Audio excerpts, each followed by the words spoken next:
Hey, what's up? John from Stuff That's Good, and today we're talking about James Blake's Playing Robots into Heaven album. Now, I love James Blake so much to the point to where I pre-ordered this vinyl before I even heard anything off of it. I just assumed that I knew where this was headed because James Blake has been kind of on a steady trajectory towards like pop music with EDM, house, kind of electronic techno undercurrents with a gloomy icing over the whole thing that's kind of depressing, but also kind of cool and relatable. And I bet you that's exactly like how he would describe it, like 100%, 1000% how he would describe it. Probably not, but that's how I describe it. And I love James Blake. He even did a totally acoustic kind of solo piano covers album a couple of albums ago. And the crazy thing about James Blake is you always know it's James Blake by his signature voice and style and aesthetic and approach. But he can do things like a acoustic piano album or a crazy kind of almost rave session, jagged, unpredictable album like Playing Robots into Heaven, and it's beautiful all the way through. So after I bought the vinyl, I listened to the first track, Big Hammer, and it was not what I was expecting. It was a bit more like house, EDM, electronic rave session. Like I could hear this at a club and people are just kind of like in a vibe together. I'm looking forward to hearing the rest of the album. And as I dug into this entire album, it is rewarding. It is also a return to form for him in a way.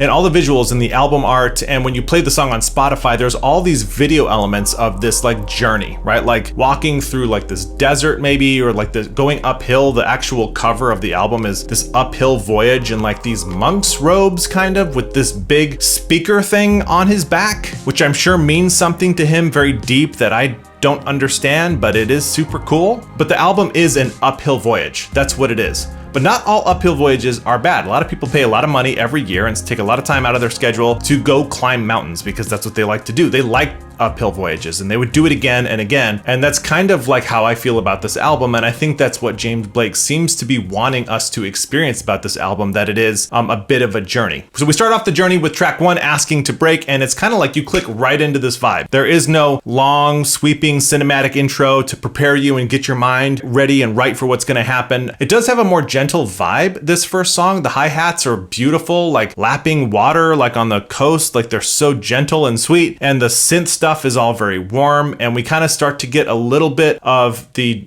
pitch shifted vocals with James Blake's like smooth lead vocal. And immediately I was just reminded what an amazing sound designer James Blake is. The production on this first track already is just so beautiful and warm and rich and full and awesome. Then the second track, Loading, which was the second single off the album. It's reminiscent of his early work, like this first album right here, where he did a lot of like vocal layering and repetitions, like Wilhelm Scream, if you ever heard that song. It's just the same line over and over and over again. And you start to kind of get a taste with this song that there's going to be some electronic EDM kind of house vibes throughout the percussion and kind of the pacing of this album. This is probably the most accessible song on the album. I'm glad they put it as a second single, although the next track, Tell Me, is by far my favorite of the album. This song makes me want to see him live. Like the first time I heard the drop and the drums kind of break in, oh my gosh, like I was like, I would totally go to a show and see this live. James Blake creates a lot of tension with his music. All of his songs kind of carry a little bit of tension. So I could imagine like half an hour, 45 minutes at a James Blake concert, and then he plays Tell Me and there's this huge drop in it. The energy in that club or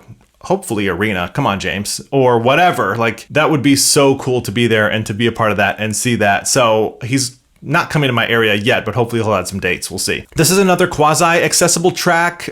Super cool, glitchy, dirty synth in there. I really love how that sounds. And there's kind of like a lot of this like weird ring modulated stuff throughout this whole album that's kind of dirty and grungy and obnoxious, but in a good way. Uphill voyage, but in a good way. Then we have Fall Back. Now this is like Welcome to the Rave, kind of like Welcome to the James Blake Rave. His vocals are all chopped up in this, creating a vibe and an energy that's 100% James Blake, 100% unique. I almost see James Blake like DJing and improving through this album. And then there's He's Wonderful, which is another kind of like art piece. So in the middle of this album, there's these like just random art pieces is what it feels like. And a lot of times when you get somebody who wears Gap clothes all the time or something really, get at the mall or whatever, and then they go to a fashion show and they see crazy fashions, like, oh my gosh, no one would ever wear this crazy outfit. He's doing things that move the art form forward. And even if you can't completely understand it or it's not completely accessible to you, it's not verse, chorus, bridge, down chorus, up chorus, end,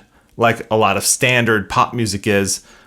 James Blake almost never does that. And in this album, I feel like in going back to his roots, he's kind of pushing the boundaries a little bit on this genre. And it's a beautiful thing to listen to. And I love this track. It's kind of got that gospel, like choir vibes in it as well. Super love this art piece. Then there's Big Hammer. Talked about that a little bit in the beginning. Then there's Big Hammer. And this was the one that I had listened to right after pre-ordering the album. And when I heard this single, I was just like, what am I in for with this album? I don't understand. This isn't the same trajectory, but it's also really cool. And not something that I would listen to just casually, but maybe if I'm working out or just running really fast or having racing thoughts, or maybe if my heart started pounding really hard.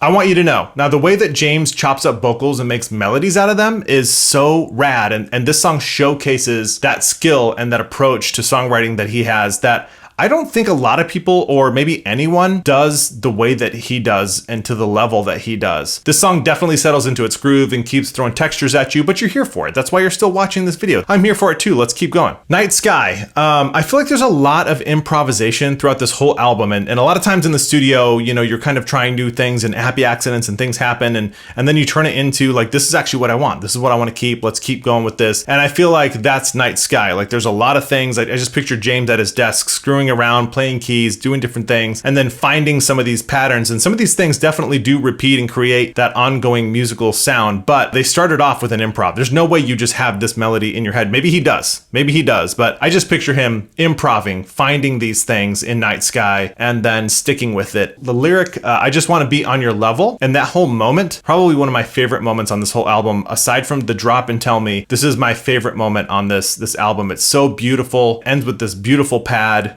Gorgeous song, one of my favorite songs on the album, that's for sure. Fire the Editor, there's a rarity in this song that there's electric guitar on this song. I'm a huge guitar fan. That might have happened a couple of other times in a discernible way, but it's like a primary instrument in this track, which is super, super cool. There's a line in here, if I see him again, we'll be having words. You don't tick James Blake off. James Blake's about to throw down. I mean, to the point to where he's playing electric guitar. So if you can hear me, this one is a rare, like very vulnerable, open, like honest moment from James Blake where there's a discernible story, definitely maybe heartbreaking, but at least filled with some ounce of regret or desire to be closer to his dad. And it kind of, when I first heard this song, made me wonder if a lot of this journey is leading to this. Maybe a lot of the journey is because of this song and the content that is behind it. The whole album ends with Playing Robots into Heaven, which is the title track, and ironically the only track with no vocals, no lyrics at all, and very, very minimal arrangement of just synth closing out this otherwise turbulent album. It kind of starts right away. You're right on the train, day one, first song, and then it takes its time to kind of like ease out, which is cool. It's a cool dynamic to a full album flow. I love this album. If you did too, let me know. What's your favorite track? What's your favorite moment in this album? And if you enjoy this channel, then go ahead and subscribe. I'm a musician, I'm a nerd, I'm a songwriter, and so those are all the things that I'm going to be laying out on this channel. So subscribe, ring the bell. I'll see y'all soon. Or maybe if I was like really, really hungry or really, really tired maybe, or just really mad, or maybe if I was in a vibe like, you know, at the beach and just really, really